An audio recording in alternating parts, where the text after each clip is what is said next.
guys of Reddit. What are some guys' secrets that ladies don't know about?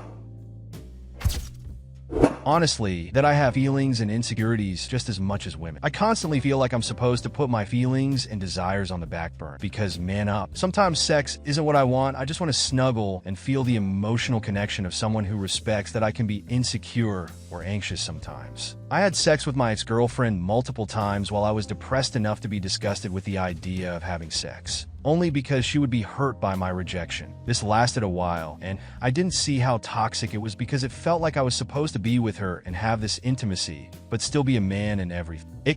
I'd like to think I could respect myself enough to not do that again if I was placed in the same situation. We hold on to compliments for an absurdly long time. I was told I had pretty eyes once, and for sometimes it was the only part of my face that I liked.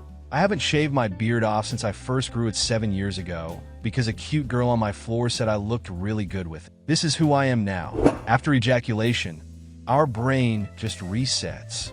I've been in a situation where I did the thing and after saw that there was a fire alarm in the room. I thought that the thing was interesting and started thinking how the apparatus works. Thinking about, if there is uranium inside, what could I do with it, how it works, how much smoke it needs to sound the alarm, have I tested it, etc. All this within 15 seconds, same time my fiancé cuddling me. Is this what guys are talking about when they refer to post-nut clarity?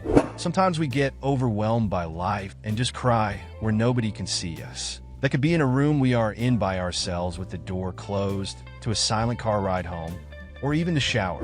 Sometimes your balls can somehow get into the perfect position so that they get pinched when sitting down. It doesn't happen often, but there's always a minor chance of it happening. For most of us, this leads to a sudden pain followed by nausea. Compliments make us feel good. We want to be cuddled too. Sometimes the stereotypes about guys are true, and we do want an expensive ratchet set for our birthday. Or that nice power drill we've been eyeing for a while. Might be too late, but guys really enjoy side-by-side time. A lot of people have already brought this up, so I'm really just putting a name on it. It took a while for my wife to figure it out, but side-by-side time is when you are engaged in an activity with someone else, but not necessarily talking to them. You bond through the shared experience of the activity, not by talking to each other. This is why so many guys reminisce about shared experiences and tell stories about things they did together. I also happen to think that side-by-side time is why guys like games so much. I game online with my good friends frequently, and we rarely get past "how are you" in terms of personal chat, but we all love it.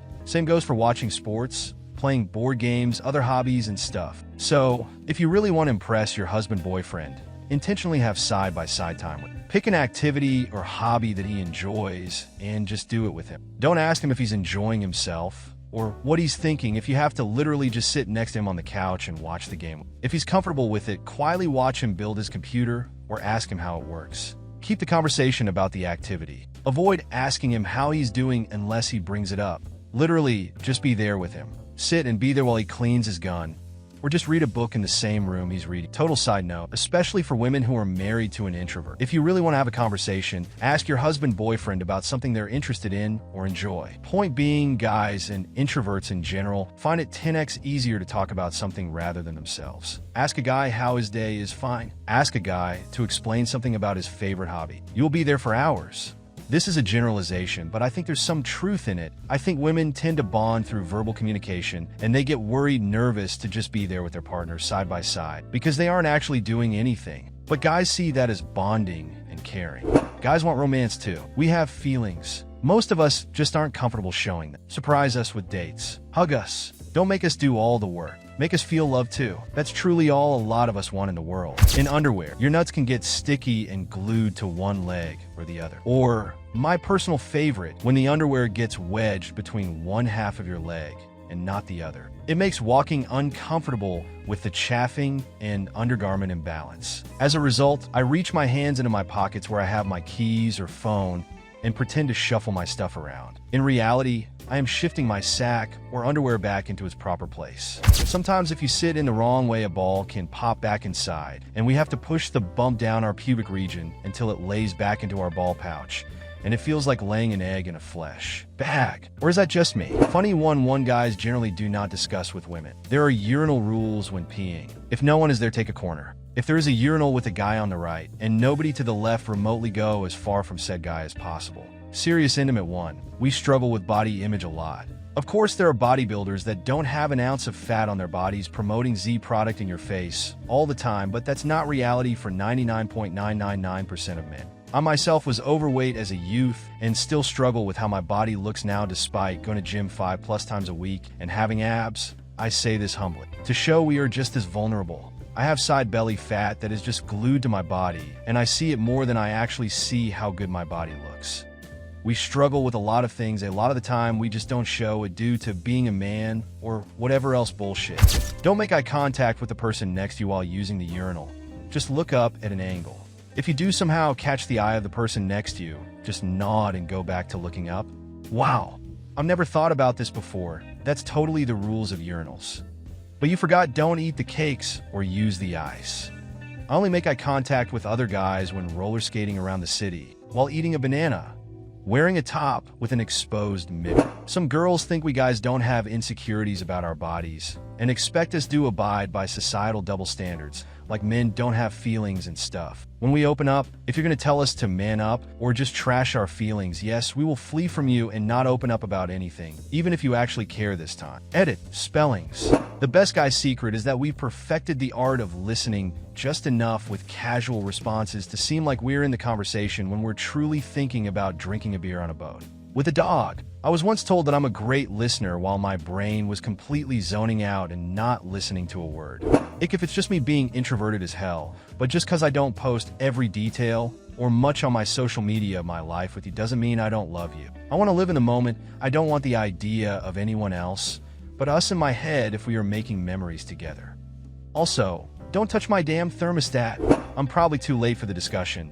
To be honest, I secretly love to hug my male friends, just in the same way I love hugging a family member. I just hate how awkward we guys get when another guy is displaying affection to us. Society has taught us that any sort of physical interaction between men has to be a warning sign of our sexual preferences. I hate not being able to show genuine care and affection for my buddies anytime I want. Most of the time in relationships, we are looking for the path of least resistance. If telling the truth causes conflict, we'll lie. We try to avoid drama queens. We will also put up with shit in ratio to how cute you are. Although I personally refuse to admit to something I didn't do. That applies to both good and bad stuff, meaning I won't take credit for something I didn't do either. Now, if I don't have a clear memory of it, I might consider it since my memory's crap.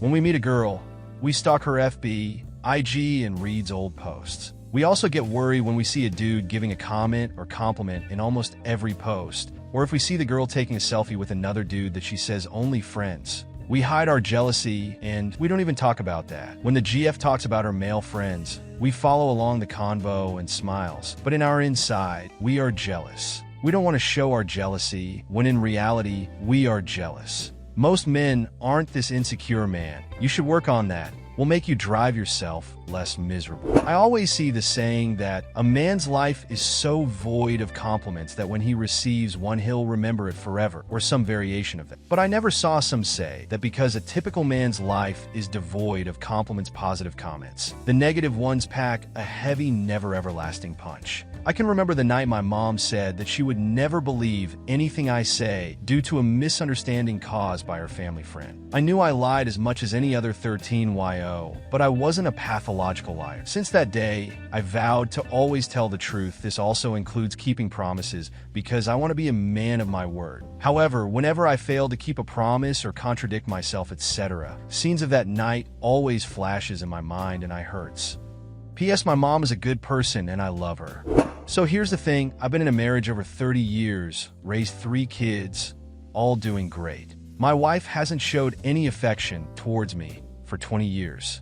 Last 10, we haven't even kissed. Guess what? I fell out of love, and I don't want to have sex with someone I don't love, or better yet, that doesn't love me. So yes, I've been married over 30 years and haven't had sex in 20 years. I really think this is a form of abuse. What would you do? Maybe you should try to find out together what's missing in your marriage sex life, and maybe consider professional help as a couple in this process. Even if you're married, there's no claim on having sex. If she's refusing any affection towards you, there'll be a reason. And you're an adult, so it's in your responsibility to communicate about your needs. So you need to talk about your needs and how you want to continue with your marriage. Just be honest, and good luck. Thank you for watching. Like this video, share your impressions in the comments. See you later.